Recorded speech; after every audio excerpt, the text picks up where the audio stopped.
Let's get started.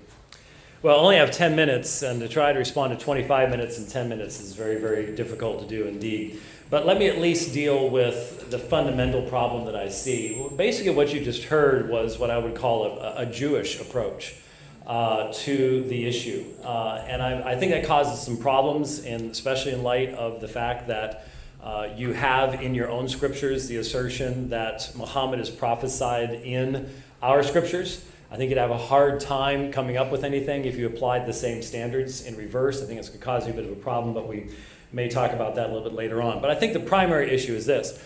The Jewish apologetic rejects the idea that the fulfillment of a prophecy can be greater than the parameters of the original prophecy itself. So the Jews did not believe Jesus could be the Messiah because Jesus was greater than any of the single prophecies that pointed to him as Messiah. And, of course, there was a part of the prophecies that are fulfilled in his second coming that were not fulfilled in his first, and they had a problem with that as well. But the point is, it's the Jewish perspective that says the fulfillment cannot be greater than the parameters of the original prophecy itself. And when you look at the fulfilled prophecies in the New Testament, they are always greater than that from which they were derived. And so what you heard was, 3 days, these issues like that, you can only have what is found in the prophetic context. You can't have anything that is greater than that. Once you realize that that's an inappropriate thing being read into that, and the New Testament writers obviously do not follow that interpretation, then you see the problem. For example, as pointed out, in the intertestamental Jewish literature, the idea of someone suffering is taken as having a propitiatory effect, things like that. All of that's quite true.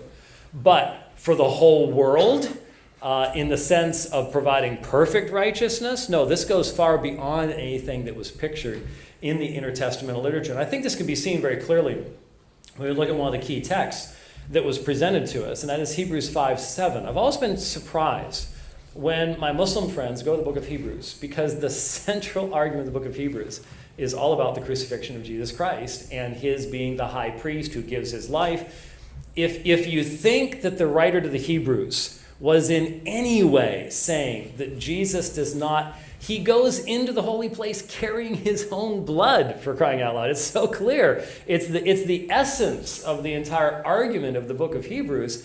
So to take one of the verses and say, well, what he's actually saying is that Jesus wasn't crucified, is really to completely miss the point of the book of Hebrews. So we have in Hebrews chapter 5, verse 7, the assertion, no, I don't want to talk to you, Siri, I want to do something else.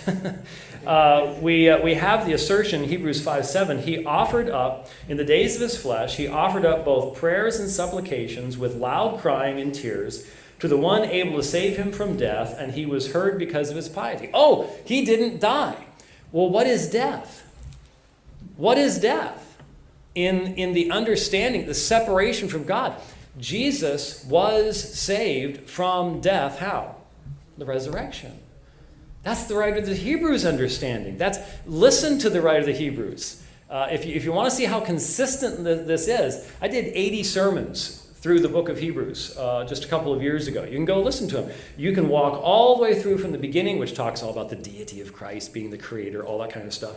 That's what the writer of the Hebrews believes, who is heavily influenced by Paul. All the way through the rest of his writing, and it is a consistent testimony all the way through. So the only way to understand Hebrews 5:7, if you're going to honor the context from which it's taken, is that he has been saved by resurrection. He was heard because of his piety. And so when we have these, the psalmist said this. Well, the psalmist is always going to be a small picture, not the great fulfillment. Unless you accept the idea that the fulfillment cannot be greater than the small picture, then none of that argumentation made any sense at all. So, for example, a quotation, the psalmist said, "What profit is there in my blood?" Well, he was specifically talking about what profit is there to God if I die. In his context, that made perfect sense. That was applied to Jesus. Somehow, what profit would there be in Jesus' blood? Well, all the New Testament writers, not just Paul, but Peter, one of the original 12 apostles, all taught that because he was the sinless Son of God who gave his blood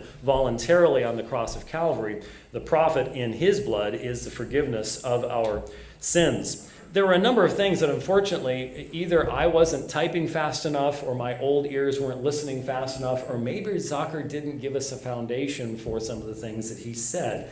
For example, he said early Christians believed Jesus was watching someone else die on the cross. The only story I know about that is not from Christians, it's from Gnostics. Now I know people call them Gnostic Christians. The problem is that Gnostics are not Christians any more than Jehovah's Witnesses are Muslims. And the reason for this is Gnostics believe that the God of the Old Testament is an evil deity. Now, if you think Yahweh is an evil deity, you're not a Christian.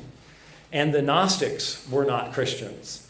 And so I don't know, he didn't give a source, but the only stories I've heard are from Gnostic Gospels, where you divide Jesus up and the Christ spirit watches the physical body die and things like that. These are ahistorical. They're 2nd century at the earliest, normally 3rd century. They have nothing to do with what's found in Jerusalem.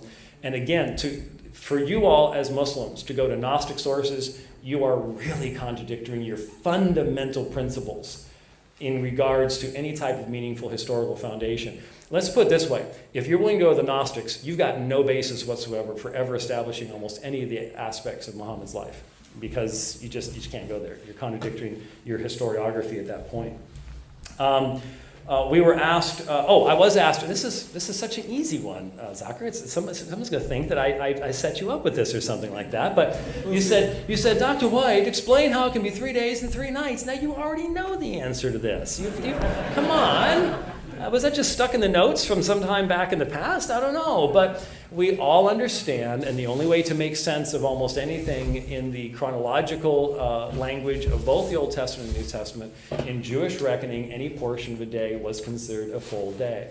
And so we know, you know what the name for the word Friday in the Greek language is? Preparation day. Even to this day. Paraskue. It's preparation day. You know why? Because it's preparation day for what? The Sabbath, which is Saturday. So all the Gospels tell us the crucifixion took place on the preparation day, Friday, and we all know that when the women come to the tomb on the first day, Jesus has been resurrected. Now, how can that work? Well, part of the day is considered a day. Friday, Saturday, Sunday. So, well, wait a minute. Jonah said, 3 days, 3 nights. Again, this is language that is utilized in the same way as inside and outside Jerusalem. Jerusalem could be a city. Jerusalem can be an area. Jerusalem can be a part of Judea. There's all sorts of different ways in which that takes place. And by the way, that's found not only in the New Testament, but in the Old Testament language as well. And so how could it be 3 days, 3 nights? Because that's Jewish reckoning, just as you can explain the hour differences between the Synoptic Gospels and John is the difference between Jewish reckoning of time and the Roman reckoning of time. Jewish reckoning of time starting at sunrise, the Roman reckoning of time midnight, noon, like we do it today. Very quickly, one other thing, just going through these things a little bit too quickly, but one other thing I found it really, really interesting. Simon the Cyrene, the theory predates John. I need some evidence of that. I would love to see some manuscripts of where the idea that Simon the Cyrene was the person who was crucified predates the Gospel of John. Zucker, I need some data on that one. I'd really like to hear that. And then you heard him read, he this, he did that, he did that. See, it was Simon the Cyrene. The problem is when you read the original language, Simon's referred to as tuta, and Jesus is autos. They're different. There's a change in the verbal forms that is used, and nobody who actually reads the language would ever be confused about that. That would be something that in my first year Greek classes, if somebody got confused about it, I'd understand, but by second year Greek, you shouldn't be confused by that level of thing any longer. Still got 1 minute left. What about the cup? Was Jesus a false prophet? Again, I think you can all understand that drinking the cup in the supper, either in the context of the Passover or in the establishment of the Lord's Supper, drinking the cup is different than having a drink of wine on the cross. One is a specific act within a specific religious context. The other was not in that religious context whatsoever. So to try to make Jesus a false prophet, you know what? I could sit around with the Hadith literature and do this all day long. I'm not going to invest my time doing it because there really isn't any reason to do it.